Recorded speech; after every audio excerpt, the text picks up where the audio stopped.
Pacifica, this is Democracy Now! I, Barack Hussein Obama, do solemnly swear that I will execute the office of President to the United States faithfully. Barack Obama himself becomes the most powerful single black individual in the history of civilization. I don't give a damn about the health insurance people being in business or out of business. I want a system that works.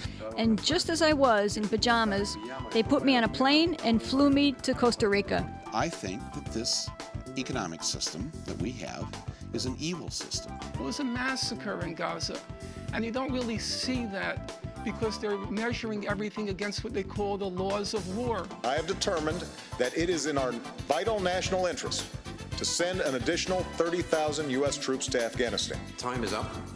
Over the next 2 weeks, governments have to deliver a strong and long-term response to the challenge of climate change. Out of this chaos, something new has to come and will come, because it cannot go on like this. Today, a Democracy Now! Special, Hope, War, and Resistance. Our look back at 2009, coming up. Welcome to Democracy Now!, democracynow.org, the War and Peace Report. I'm Amy Goodman. Today, we look back at 2009, and we'll begin where it began, in January.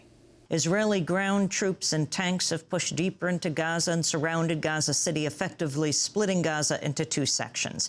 At least 531 Palestinians have died over the past 10 days. 5 Israelis have died since the fighting began. The United States blocked a UN Security Council statement on Saturday calling for an immediate ceasefire in Gaza. All of us, of course, would like to see, violence stop,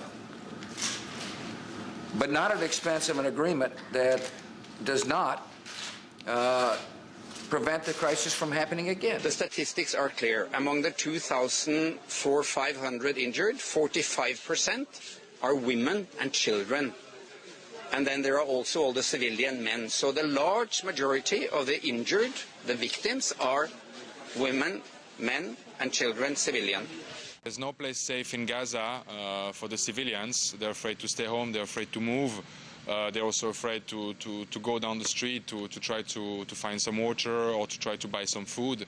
No electricity, no water, difficult access to hospitals, ambulance that are not able to reach some places to collect the wounded. The nation's official unemployment rate has jumped to 7.2%.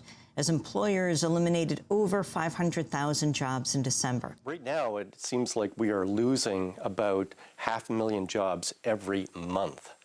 So the situation is very dire. And combined with this, there's no obvious end in sight. Israel declared a unilateral ceasefire Saturday, ending a 22-day assault on Gaza that killed more than 1,300 Palestinians, most of them civilians, at least 1/3 children. All our homes have been destroyed. Even this little boy does not have a home. What is his fault? Look at him. What do they want from us? Our houses? Why do they want to destroy them? Why do they destroy our homes? President Bush held his final news conference Monday. There have been disappointments. Abu Ghraib obviously was a huge disappointment during the presidency.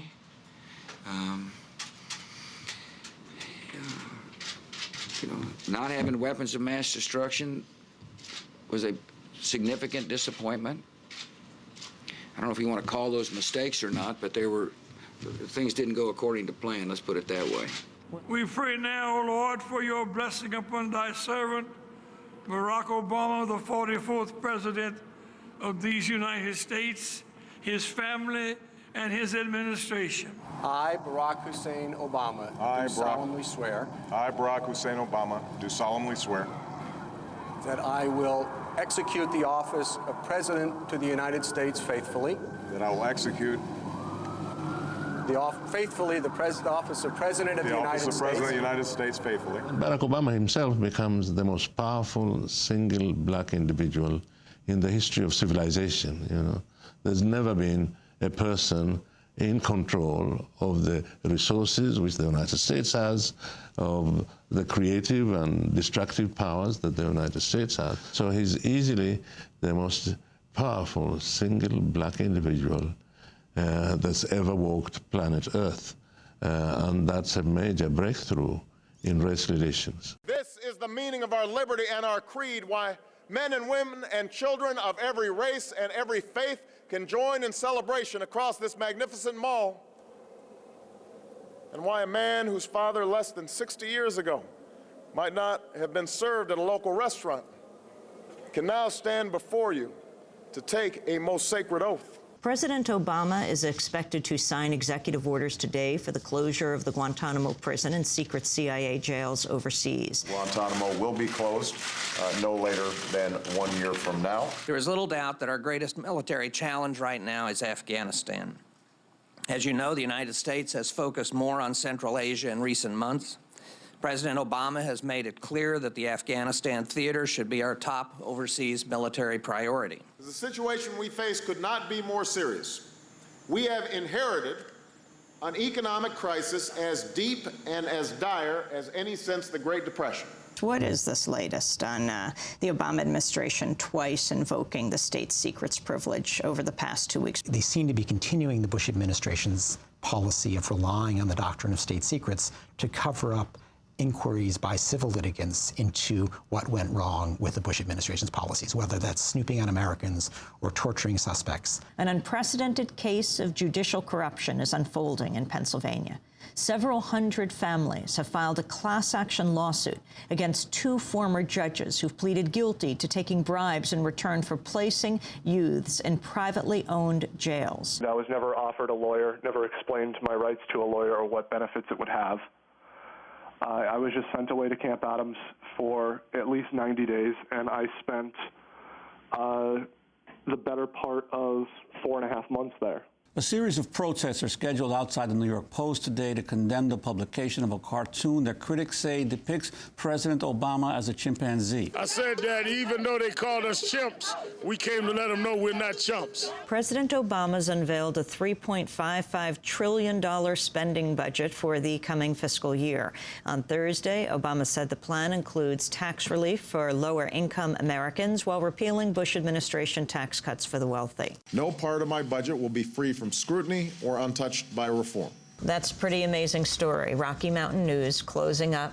You've got the Minneapolis Star-Tribune in bankruptcy, the Chicago Tribune, the Philadelphia Inquirer, San Francisco Chronicles in deep trouble, even the New York Times. As a candidate for president, I made clear my support for a timeline of 16 months to carry out this drawdown, while pledging to consult closely with our military commanders upon taking office to ensure that we preserve the gains we've made and to protect our troops. In Washington, D.C., more than 2,000 activists blocked the gates of a coal-fired power plant on Capitol Hill Monday in what was described as the largest display of civil disobedience on the climate crisis in U.S. history. And I'm very proud to be here today with the youth of America that's demanding change and demanding that the adults take responsibility for creating a mess. In this effort, every voice has to be heard.